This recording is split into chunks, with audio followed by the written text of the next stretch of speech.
Posted by you/past professional 384. I, 27F, have been with my fiancé, John, 28M, since high school.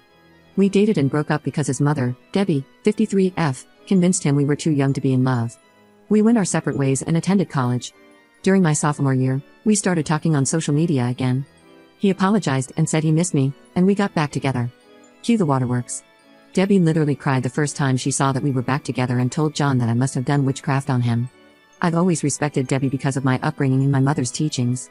I was raised not to argue with elders, but she definitely takes advantage of that. Since John and I got back together, she has tried to set him up with women from her church, her workplace, and even her friends' daughters. John rejects all of them, but Debbie says that I'm controlling him. John has told her to stop, but not in a way that I feel gets the message across. Anyway, 3 months ago, John proposed. Debbie didn't come to the engagement party. Cool, whatever. She didn't attend the family dinner we held so both sides could meet. Cool, whatever. John's dad did come and apologize for his ex-wife's behavior. He left her when John graduated high school. I told him not to worry about it. The problems really started when John decided to confront his mother about her behavior toward our engagement. This seemed to finally make him realize how much she's interfering, as he's always tried to brush it off, and told me to do the same. She gave him a sob story about how she got pregnant with him before marriage, never had a proper wedding, and now feels triggered by our situation. She had a shotgun wedding at the courthouse. When he asked her what she needed to feel comfortable, she said she'd feel better if she wore white and I wore soft pink or lavender. For some reason, my fiancé thought this was a fair compromise. He also said, didn't ask, that his mom could walk me down the aisle so she could have her moment in her dress. I told him absolutely not. We got into an argument about it. I told him it's crazy that he'd argue with me to defend his mom's honor but wouldn't do the same for me. He accused me of being petty and selfish. It got pretty bad.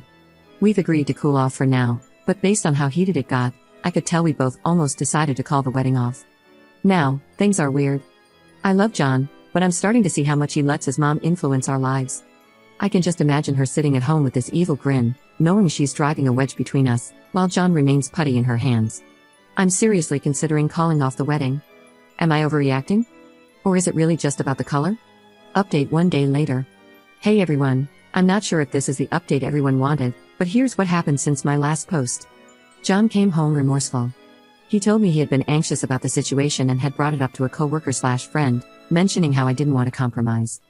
Apparently, his friend, God bless his soul, went off on him about how cringy he was being. This angered me, so, when I say something, it's a problem, but when another man tells him, he suddenly sees the other side. I brought up my talking points. 1. Him being easily manipulated. This was proven when I said he would listen to whatever another man said before listening to his partner. Even though his friend agreed with me, it hurt that John didn't listen to me. 2. His mom's effort to break us up with this ridiculous request. He was far more open to this theory now, knowing how cringy he looked even mentioning the situation to someone else. I compared it to a father removing a bride's wedding garter.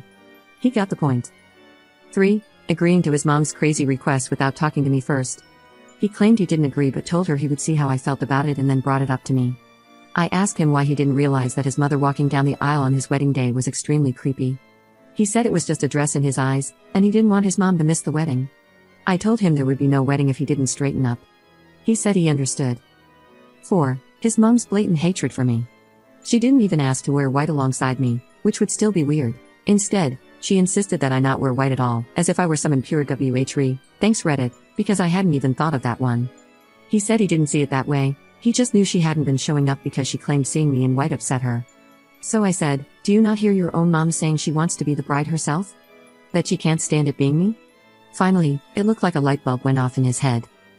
And 5. What role his mom would play in our wedding, childbirth, Mother's Day, and other milestones to come. I asked if I would always come in second place. He assured me I wouldn't and admitted how badly he had messed up.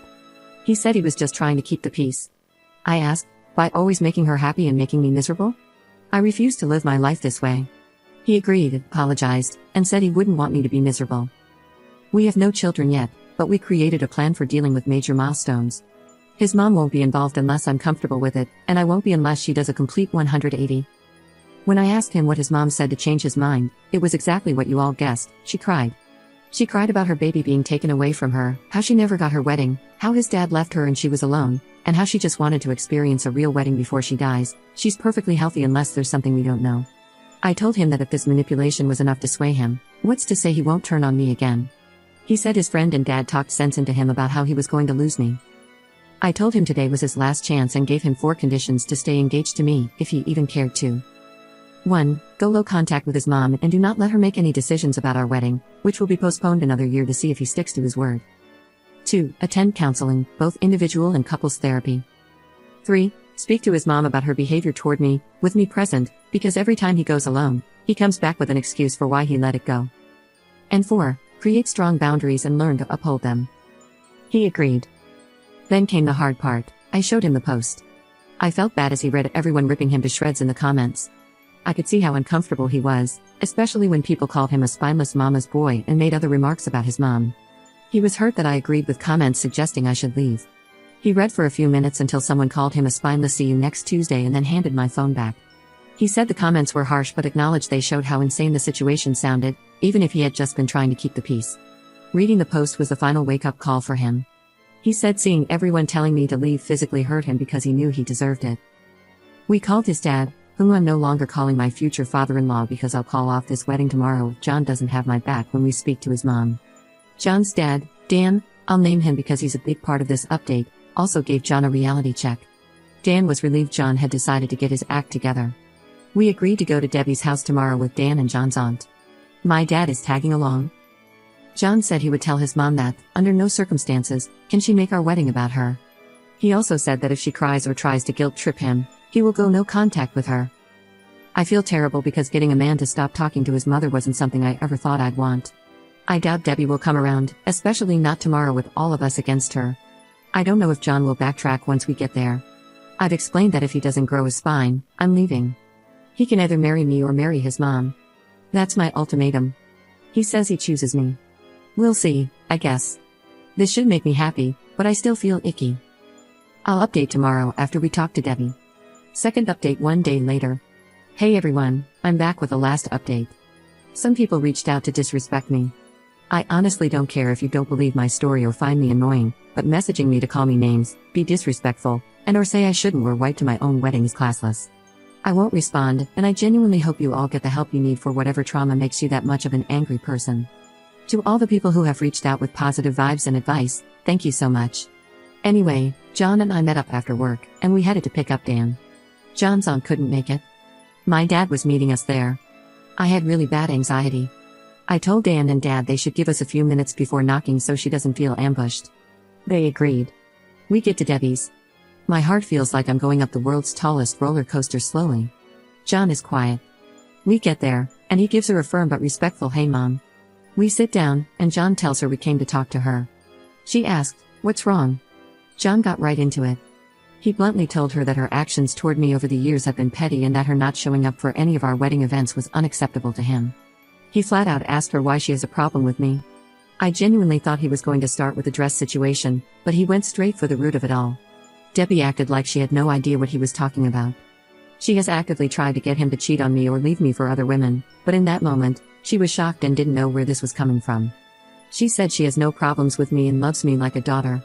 She looked at me like she expected me to talk, but like I said to you all, I wanted to see what John had to say. He asked her to be honest and listed all the times he recalled her insulting me to my face and behind my back. He mentioned that she also tells him he could do better every time I'm not around. This was news to me, but am I shocked? No. Deb was livid. She genuinely couldn't believe he outed her like that. She started going off on him, calling him disrespectful and saying he was disrespecting his own mother for an outsider. She kept saying, "I know she made you do this. I know she's the one making you disrespect me like this." John was trying to reason with her and get her to calm down. I texted Dan and my dad to come in. Once they were inside, Deb became a different person. She was startled, as she wasn't expecting them, and then all the things she had just said went out the window. She turned to Dan and my dad and said John walked in and just started yelling at her because of me. My dad looked at me, and I shook my head no. Once Dan and Dad came in, everything was calmer for a little while. She went back to denying that she didn't like me. They all told her that it was obvious and that the dress request was shameful of her. She immediately replied that it's shameful I won't let her son spend time with her. John said that's not true. At this point, I'm burning inside. I wanted to correct all of her inaccuracies, but I stayed quiet. John asked her, "What's the real issue with Op?" Deb started saying how she knew I was going to be an issue since we were in high school. She said that once John got with me, his grades started dropping, which isn't true, that he stopped making time for family, also not true, that he once didn't show up to celebrate Mother's Day with her because of my birthday is in April, Mother's Day is in May, and that once we got back together, he forgot about her completely because I made him abandon her. He goes to her house a minimum of 3 times a week. She said the fact that we had the engagement party without checking how she felt about it was wrong and all the evidence she needed to see what kind of woman I am. My dad pointed out that she didn't pay for the engagement dinner to have any input on it. Dan asked her what she was thinking, asking to wear white at our wedding, and why she's so hungry for attention. Her face turned red and she went off. She told Dan that maybe if he had properly married her and given her a real wedding, she wouldn't feel left out. Dan straight up called BS and said she didn't want to have a real wedding, even though he tried to convince her. The reason? Her mother told her pregnant brides are tacky.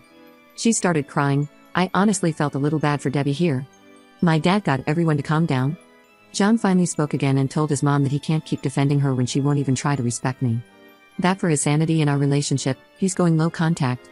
Deb kept crying and said that John can't leave her for dead. She's the only mother he'll ever have. Mothers are forever, wives are not. I'm not even his wife yet, and I'm already tearing the family apart. He kept going. He told her that we are going to get married. If she can't respect me or stop crossing boundaries, she'll be cut off completely. That his visits are dropping down to once every 2 weeks and that she needs to call less. She started going off. She knew it, I'm doing something to him. What did I do to her son? I'm a manipulator and a problem. She told my dad he raised a demon. My dad shot back at her to watch her mouth. John kept shouting, Mom stop, but she kept screaming, and then she started hyperventilating. Whoever called it, you might be able to see the future. She was gripping John's arm, saying she couldn't breathe. This was when I said to myself, oh no, he's about to flip-flop. He looked at me, and I know he knew what I was thinking.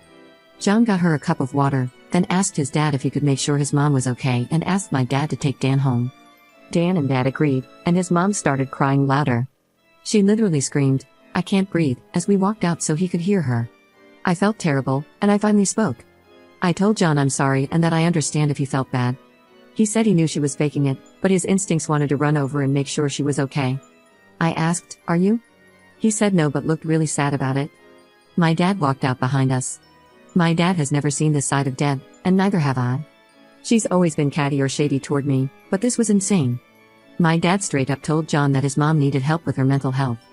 John said he's going to talk to his aunt about getting her help. We went home, and John cried. He said he cried because he watched his mom villainize him and tell others that he just walked in and verbally abused her. He said it reminded him of the times he would fight with his dad because his mom would say Dan would just come home from work and yell at her for no reason. I guess it was déjà vu for him. He was silent after she said that, so I believe it struck a nerve with him. He decided to go no contact for now. I did ask him if he was okay with me posting this part, and he said yes. Before we went to Deb's house, I called a couple of counselors in our area to check availability, and our first couples therapy session is next month. It's a little while away. He called his provider today to check for a therapist within his insurance and got an appointment for himself for the 23rd. The ball is rolling, and John seems like he's on the same page as me. I know this is weighing on him, though. Dan called us and let us know he got Deb to calm down. He said he spoke to her as best as he could about her harming her own relationship with John, but she didn't want to hear it. Thank you, Reddit. I really didn't expect this to blow up like this. The advice and well wishes I got from this were so overwhelming, in a great way. While I should be happy, something about it all just makes me feel down. I hope that Debbie gets better and we can one day have her in our lives. Something about that comment about her mother made me hurt for little Debbie. Hopefully, one day I'll get to hear her stories. Now I'm going back to my regular life, and hopefully, I won't ever have a dramatic update for you guys again.